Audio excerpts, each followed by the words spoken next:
So we're in Barcelona for MWC25. I'm here with Topi Manner. He is the CEO of Elisa from Finland. Topi, thanks so much for joining us today. Thanks for having me, Ray. So you've been the CEO at Elisa for about a year. Can you tell us quickly about the company for those maybe not so familiar with it? Yeah, we are a telco, obviously, in Finland and Estonia. Market number 1 in Finland, market number 2 in Estonia. We are proud of our long heritage. We are a company that has 140 years of history. And today we also have an international software business, selling software solutions to telecom companies, to industrial companies in more than 20 countries, operating in more than 20 countries. Okay, so good diversification, and we're seeing a bit more of that happen elsewhere in the industry as well. Absolutely. Companies breaking out. Now, there's a lot of talk these days, including from the telco community itself, about how tough it is for communication network operators and service providers to grow their businesses and be profitable. What's your view on this? Is the telecom sector viable? How can telcos grow and be profitable? Well, it all depends on perspective. I joined from the aviation industry and I was an airline CEO during the pandemic. I lost 90% of my revenue during that time. So to me, telco sector is a very viable sector. We obviously serve a great need for our customers and for the society. For most parts, the sector is quite profitable. And we are living at the age of a paradigm shift in terms of technology. And to me, that creates possibilities to grow. For example, we as a company, we see possibilities to grow in terms of broadening our offering to consumers around digital services in their homes, in IT and cybersecurity services for corporates, and then in the international software business. Okay.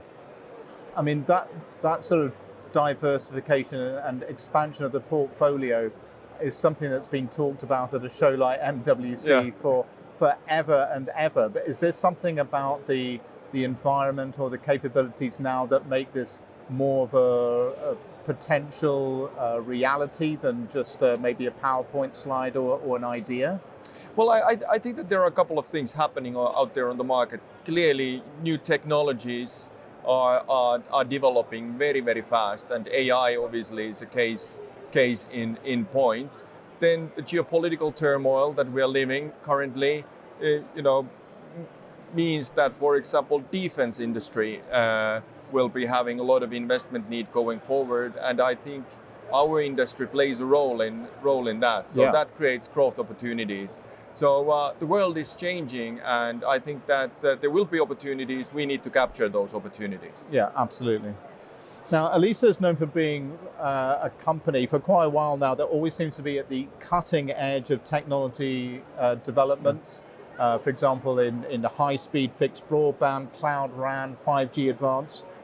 What's the strategic thinking behind that? Because it's clearly something that happens time and time again. And is that important for Elisa from a competitive and customer-facing viewpoint? It is. It is. Being a technology leader is part of our DNA as a company, part of our strategy. But it is not about being a technology leader per se.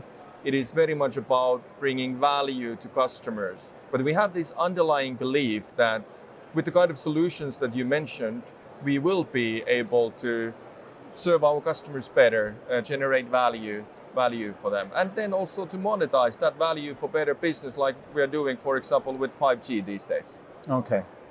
And of course, there's a lot of talk about automation in the industry these days, but that's something that Elisa has been focused on for many years, isn't it? In fact, for a lot longer than people have even been talking about it. For almost 15 years now, so since 2011.